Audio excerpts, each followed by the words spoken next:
bakunzi ba Radio Black FM ndongeye kubaha mwaramutse ndabifuriza igitondo ciza n'ikiganiro Good Morning nizera yuko mwese muri ko muraryoherwa n'ibiganiro turiko turabashikiriza nkabutse yuko tugeze mu mwanya mwiza ca gice cacu c'intahe zanyu intahe zanyu rero nkabutse yuko ari zantahe mu duhereza kugira dushobore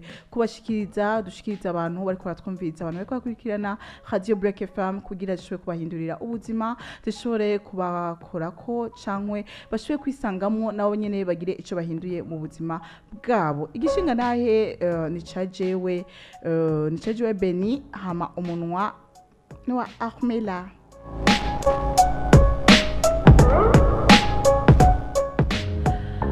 Jewe Beni ndi umusore nkaba nkwije imyaka 30 y'amavuka ndacara umusore bitangaza benshi kubona ndi umusore kwiyo myaka na cyane yuko sanzwe nkerebutse kandi sanzwe nkunzwe cyane n'abana babigeme ariko iyo myaka kugira nshobore kwishikana ntarubaka hari impamvu imwe ariyo yatumye nza gutanga igishinga nahe canje ku radio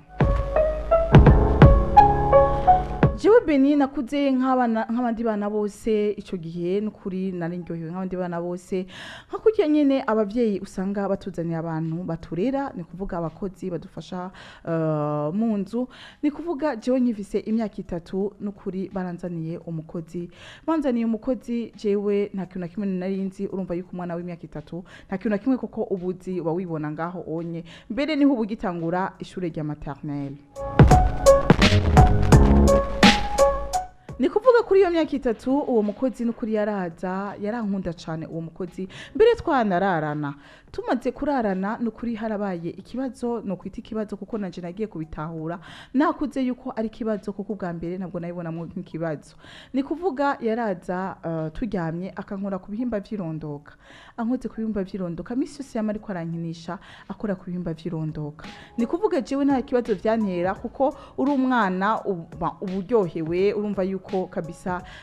uri nta kibazo na kimwe ubibonamo ni kuvuga twarakuranye kuko bamuzanye ari mutonye nawe nyene bamuzanye avuye ruguru ni kuvuga ararera mutonye wanje w'umukobwa gushika naho ngera mu mwaka wa 4 tukiri kumwe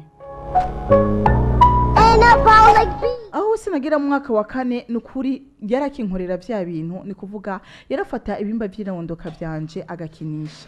agakinisha nanje nkabifata yuko ari ibintu bisanzwe na cyane yuko numva ndyohewe ntabwo nabona yuko nshobora kugenda kubibwira umuvyeyi cankwe ngo ndabibwire uwundi muntu haba namba nabona yuko ari ibintu bisanzwe kuko nta musi numwe mama yigeze ambwira yuko kizira yuko umuntu yanzaniye yamfasha atanyoza kuko ariko aranyoza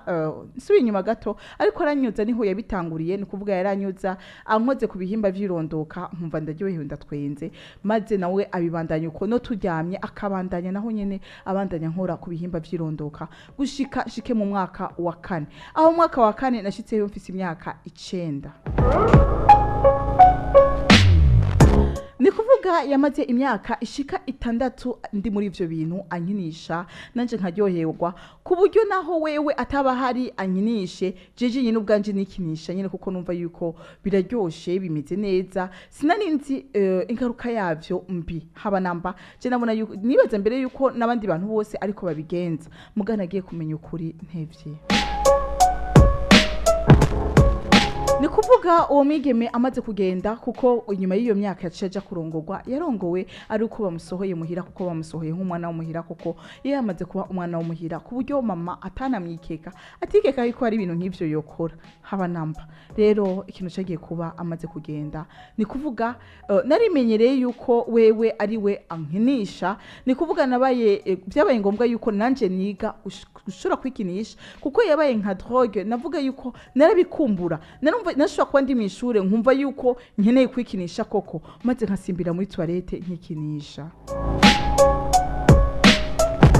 nashobora gusaba uruhusha abigisha ngiye muri toilette kugira nshobore kwikinisha gusa ntivyari ibihe vyoroshe vyari ibihe bigoye cyane kuko wamengana nka kujya ku munyu w'itabi unyotegwa itabi cankwe umukunzi w'inzoga cyane hamwe unyotegwa inzoga jewe nanyotegwa kwikinisha ndikinisha ndabandanya ndikinisha gushika naho nagiye kumenya yuko ivyo bintu ari bibi ngeze muri secondaire niho baje kutwigisha yuko ibintu byo kwikinisha ari bibi nkibwira ati none ivyo bintu vyo kwikinisha vyo bari bibi vyagenze gute, maze simbira kuri internet kuraba ati mbega kwikinisha hoho vyo bari bibi gute. Nsanga ingaruka zabyo ni mbi cyane, ngerageza kubivamo mbwa ntibyakunda yuko ndabivamo haba namba, kuko urumva yari manque naraja muri ico kinogo nyene nkumva yuko nkeneye kweri kwikinisha, kuko vyarandusha ubukomezi. Naragiye ndicara ndabibwira mama, ndamubwira uko bimeze aho no muri secondaire, ndicara kuko urumva vyanteye ubwoba ibintu batubwiye ku ishuri, bintera ubwoba n'ibintu nsomye kuri internet, maze ndicereka mama ndamubwira ukuri kose. Mama vyaramuteye ubwoba cyane kuko yavuze ati none kubera kutambwiye, ndamubwira ati jewe nari kubikubarira mugabo sinanzi yuko ari bibi. Maze mama yansimbanye kwa muganga arambaza ati none urakomeye, ariko mbaza turakomeye sinumva ico ashatse kuvuga. Urakomeye nkomeye gute? Dusimbiye kwa muganga nsanga yuko ibihimba vy'irondoka vyanje namaze kuvyonona. Ni kuvuga ibihimba vy'irondoka vyanje kuye anye abandi bishobora gukomera koko, jewe nubwo gikomera nkavuga ati ndakomeye mugabo nguma noroshe kuko imitsi naramaze kuyonona ku buryo ntagifise bwa bugabo bw'ubugabo. Ni kuvuga none musi naho novuga ati ndagiye ndubatse urugo rwanje sinshobora kuvyara kuko nabikoze umwanya munini, nabibaye mu gihe kinini ya cane. Ni kuvuga umuganga aradusigurira yuko ibihimba byanje namaze kuvyonona kubera ko kuntu nikinishije umwanya muremure, umwanya munininya. Maze muganga tumubaza ati none tubigenze gute? Muganga aramwishura mama ati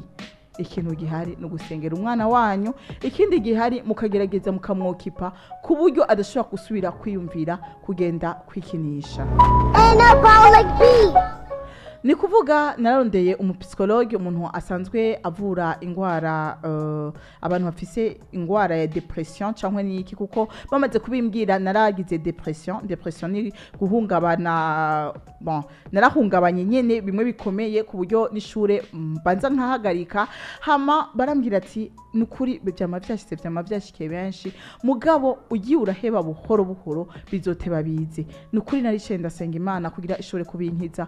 Nuno munsi ahandi ko ndabashingira intaye nivyo ntavyo nkikora nkuko nabikora ubwa mbere, mugabo birashika nkumva yuko bindushije uburemere nkagaruka nkabikora.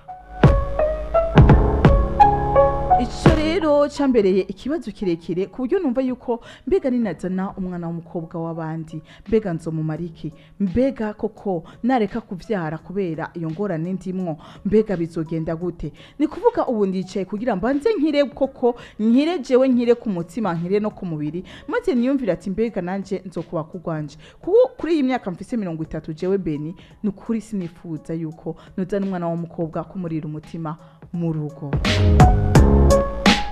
kuko ndumva yuko umwana w'umukobwa hajya abandi bifuza abana b'abakobwa akarenganuka mwifuza, jewe nifuza ahubwo gusimbira muri dushe kugira nshobore kugira ivyo nkoze. Mugabo rero urumva yuko atari ibintu vyoroshe mu gihe noba mfise umugore mu nzu.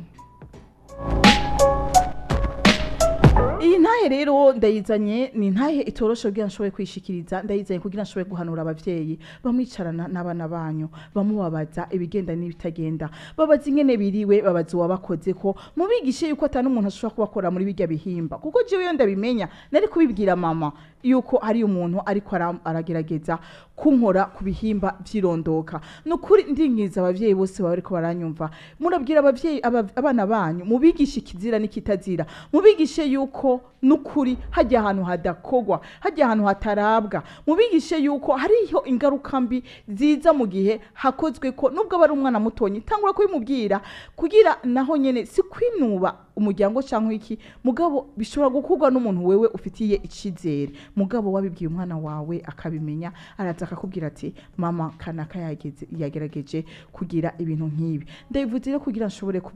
gukebura no gukangurira abavyeyi yuko mu ngo zanyu ntimuzi biriko biraberayo. Naje mama yagiye kubimenya ari uko ndabimubwiye. Nukuri mufate nka nkama, mutice ubuzima bw'abana banyu mwibaza yuko muri ko murabarera, mugabo hari ikindi kintu kiyo kirahungabanya ubuzima bwabo. Murakoze.